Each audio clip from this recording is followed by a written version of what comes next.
چلتی کار میں اچانک آگ بھڑک اٹھی۔ ضلع نلگنڈا میں واقعہ۔ ریاست تلنگانہ کے ضلع نلگنڈا کے ایلاریڈی گوڑم کے مضافات میں نارکٹ پلی اڈنکی سڑک پر سفر کرنے والی ایک کار میں اچانک آگ بھڑک اٹھی اور وہ پوری طرح جل کر خاکستار ہو گئی۔ ڈرائیور نے اچانک آگ دیکھی اور گاڑی سڑک کے کنارے روک دی۔ گاڑی میں سوار مسافر جانی نقصان سے بچنے کے لیے فوراً باہر نکل پڑے اور فرار ہو گئے۔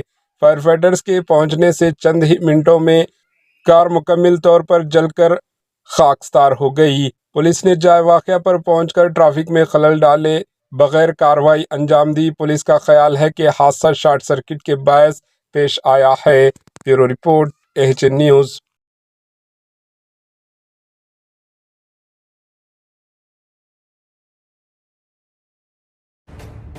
AHN نیوز کے YouTube چینل کو سبسکرائب کریں اور بیل آئیکن کو دبانا نہ بھولیں تاکہ آپ کو ہر نئی آنے والی ویڈیو کا نوٹیفیکیشن بر وقت مل سکے۔